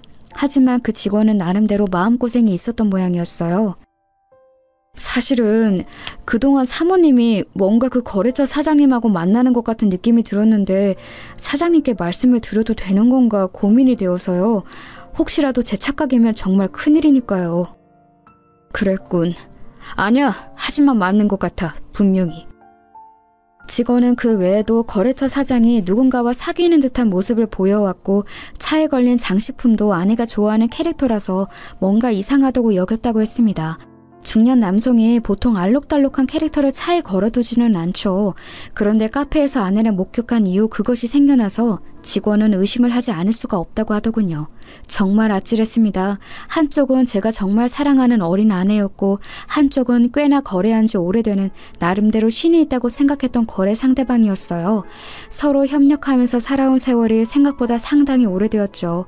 그런데 그런 두 사람이 제 눈을 피해서 사귀고 있었다니 상간남 상간녀였다니 말입니다. 제 친구를 배신하는 일일지도 모르지만 그래도 저는 불륜은 진짜 아니라는 생각이 들어서요. 바로 말씀 못 드려서 죄송합니다. 아니야. 말해줘서 정말 고마워. 말하기 힘들었겠지. 술의 힘을 빌려서라도 제게 사실을 말해준 그 직원이 정말 고마웠습니다. 저는 그에게 고맙다는 인사를 한 후 제 방으로 와서 자리에 누운 채 곰곰이 어떻게 해야 하나를 고민하기 시작했죠.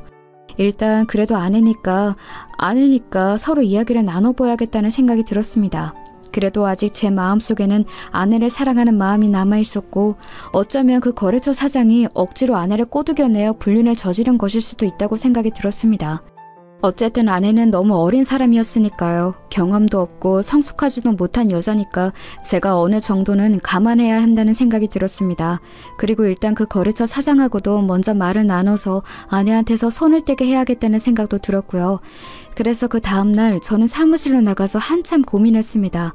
언제쯤 전화를 걸어서 무슨 말로 먼저 운을 떼어야 할까? 이제 예전처럼 친근하게 그 사장을 대할 수는 없을 테니까요. 그런데 점심 먹기 직전 시간쯤 사무실에 앉아있던 그 직원이 저한테 조심스럽게 다가왔습니다. 저 사장님, 오늘 자재 수급 때문에 거래처 사장님께 전화를 했는데 오늘은 미팅 오시기 힘드시다고 합니다. 시골 내려가셔야 한다고 해서. 시골? 갑자기? 네, 결혼할 사람이 생겼는데 그 사람이 자기 고향에 같이 가자고 했다면서 다녀와서 미팅에 오시겠다고. 직원은 조심스레 그 사장이 내려간 곳이 자신의 고향과 같은 지역이라고 전했습니다. 직원은 아내와 동양 친구였으니 당연히 아내의 친정, 즉 처가가 있는 곳이었죠. 저는 정말 머리가 띵해지더군요. 불륜도 모자라 이제 아예 고향까지 데리고 가는 것인가 싶어서요. 그리고 직원이 전한 말은 더 충격이었습니다. 꼭 정말로 결혼 준비라도 하는 것처럼 말씀하시더라고요. 저는 그냥 하시는 말씀인가 했는데 처가 장모님께 인사드리러 가는 거라면서 여러 가지로 준비한다고 간다고. 이건 아직 비밀이라면서 주변에는 말하지 말라고도 하셨는데요. 다녀와서 사장님께 인사도 따로 드리겠다면서 아주 즐거워하셨습니다. 맙소사 소리가 저절로 나왔습니다. 저는 눈앞이 아찔해져서 한참이나 머리를 숙이고 이마를 짚고 있었어요. 직원은 걱정스러운 눈초리를 하고 있었지만 저는 손을 저어서 괜찮다고 가보라고 했습니다. 속이 뒤집히는 것 같았어요. 제가 제일 사랑하던 아내와 그래도 믿고 신뢰하던 거래처 사장이 불륜관계라니. 저는 그냥 있을 수가 없어서 자리에서 일어섰습니다.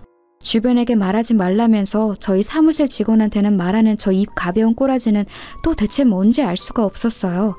그래도 저희 사무실 직원들이나 저하고 무척 가깝게 지내던 사람이라서 더욱이나 상처가 컸습니다. 저는 충격을 받은 상태로 곧장 차를 타고 처가로 향했습니다. 아직 출발하려고 타고 있던 때에 직원이 걱정스러운 얼굴로 달려나오더군요. 사장님, 지금 좀 비틀거리시는데 운전하고 먼 길 가시면 좀 위험할 수 있습니다. 그렇다고 안 갈 수는 없지 않겠나. 제가 운전할까요? 저도 일단 말씀 전해드리는 이상 완전히 다른 사람 일은 아니라서. 사실 직원은 여러 가지로 걱정하는 눈치였습니다. 일단 그 친구는 저를 은인으로 여기고서 워낙 열심히 일을 하던 사람이기도 했고 아내의 오랜 고향 친구이기도 했으니 양쪽 다 걱정이 되었겠죠. 사실 저보다는 아내를 걱정했을지도 모릅니다. 어쩌다가 말을 전하는 꼴이 되기는 했지만요. 그래서 저는 그러자고 했습니다. 제가 생각하기에도 도무지 제대로 운전을 하면서 사고를 안 내고 처가까지 도달할 자신이 없었거든요. 한참이나 차를 타고 내려가는 동안 직원도 저도 아무런 말을 하지 않았습니다. 저는 머릿속으로 한참이나 소용돌이를 가라앉히려고 애쓰다가 어느 정도 시간이 지나니 차분해졌습니다. 이제 분류는 너무 확실해져 버린 상황이었으니 남은 건 어떻게 두 상간남 상간녀를 처리하느냐, 그리고 이혼을 해서 어떻게 그 여자를 내다 버리느냐만 남은 거였죠. 세상에 나이 40에 뒤늦게 결혼한 것이 이런 결과를 가져올 줄 누가 알았겠습니까? 그 거래처 사장도 이른 나이에 아내와 사별했다고 하고 어린 자식 키우느라 고생한다는 사정도 있어서 제가 더 잘해줬던 것도 있었습니다. 하지만 이런 식으로 결국 뒤통수를 맞아버린 거였죠.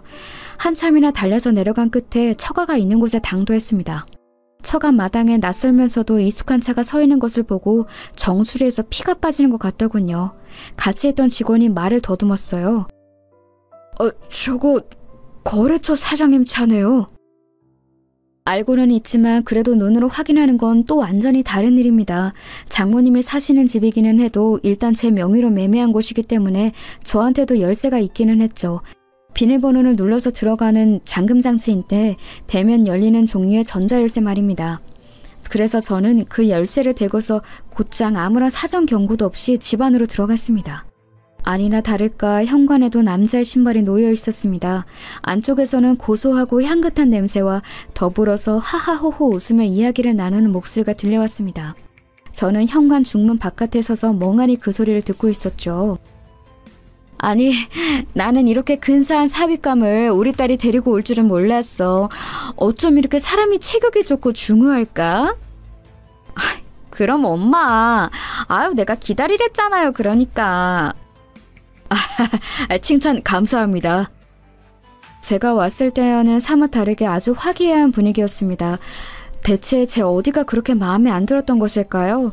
제가 왔을 때는 거의 장모님이 저를 쏘아 죽일 것 같은 눈으로 노려봤는데 말입니다. 심지어 저들이 앉아서 놀고 있는 것은 제 명의에 제 돈으로 산 집안이었죠.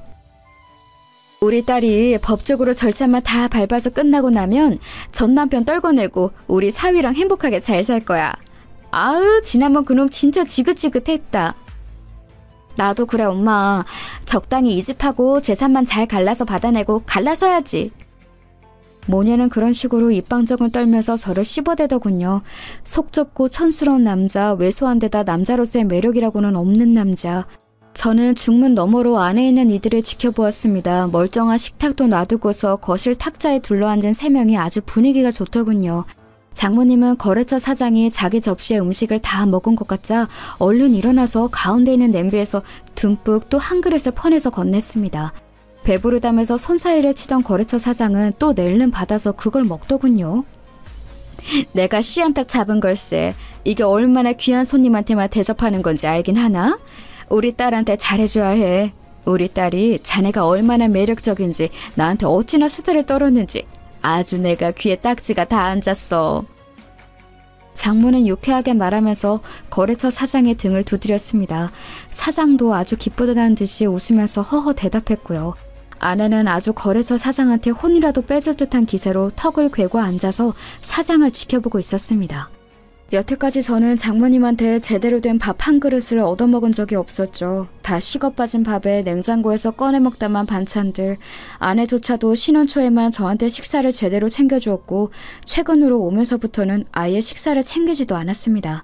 그런 나날들이 겹쳐 떠오르면서 속이 울컥거리더군요.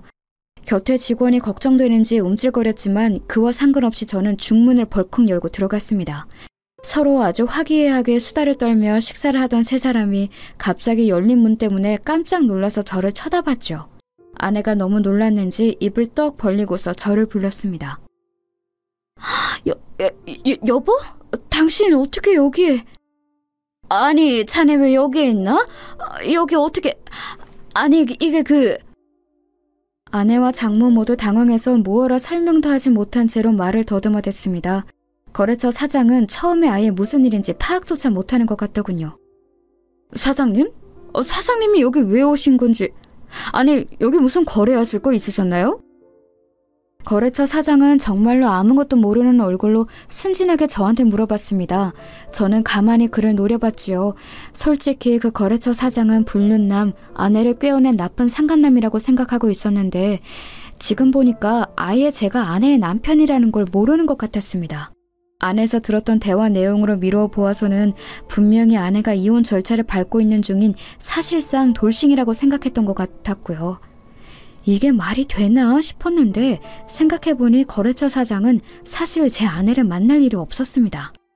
저는 아내가 공장에 와서 쓸데없이 기름때 냄새 맡게 하지 않도록 철저하게 공장에 오지 않도록 했고 거래처 사장은 그저 제가 처가 있다는 사실만 알고 있었고요.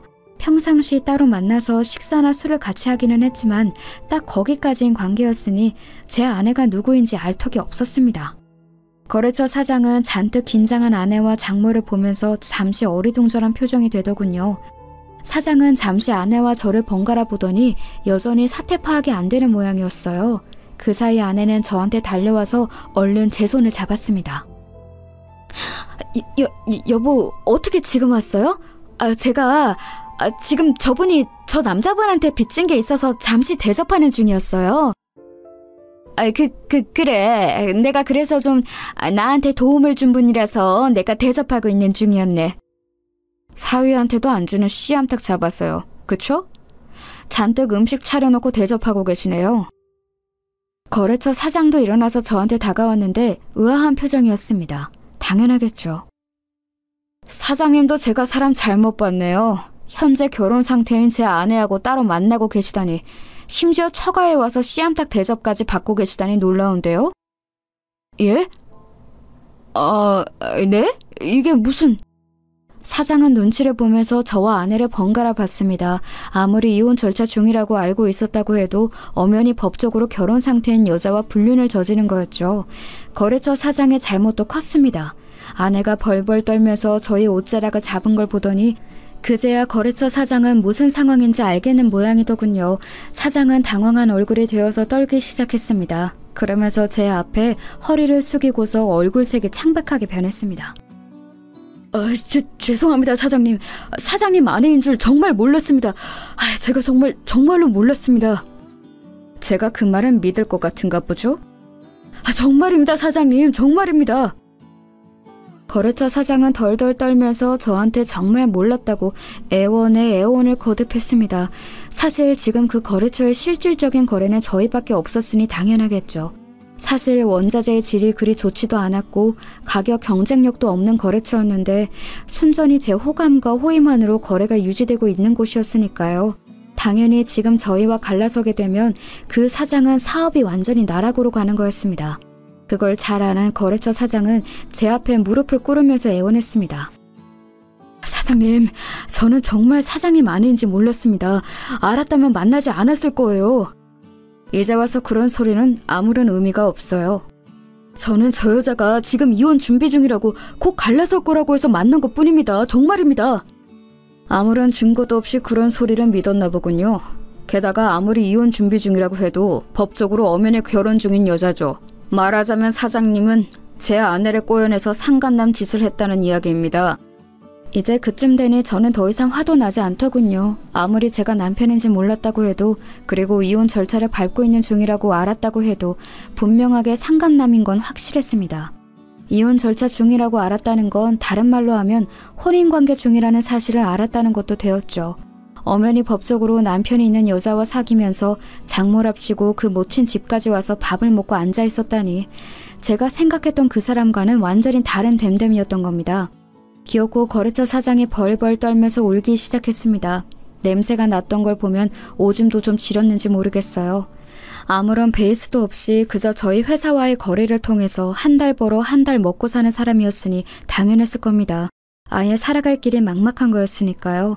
거래처 사장이 그런 꼴을 보고서는 아내와 장모도 급하게 저한테 매달렸습니다. 여보, 진짜 생각하는 그런 거 아니에요. 저는 정말로, 그러니까 그런 관계가 아니었다고요. 그냥 빚을 져서 보답을 하려고.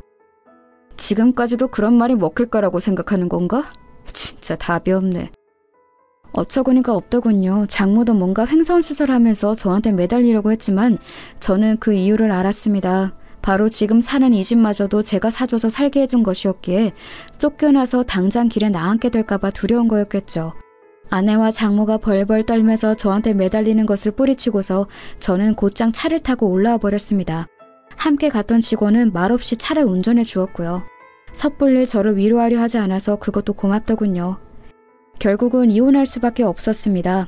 아내가 제 바지가랑이를 붙들면서 더럽게 안놔주려고 굴기에 지금 협의 이혼에 동의하지 않으면 결국 불륜으로 소송전을 불사하게 될 거라고 이야기를 해주었죠. 유책이 그쪽이기 때문에 민사소송으로 손해배상도 진행할 거라고요.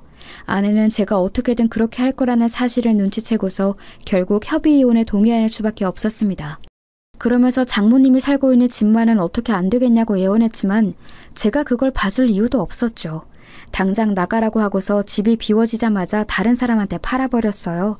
순순히 나가면 제가 나중에 사정을 봐줘서 다시 들어오라고 해줄 거라고 생각했던지 제가 팔아버린 걸 알자마자 저한테 전화해서 난리를 치더군요.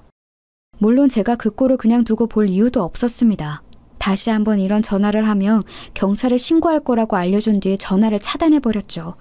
당연히 거래처 사장도 거래를 끊어버렸고요. 그 사장에게 손해배상을 걸어버릴까 했지만 귀찮아서 안 했습니다.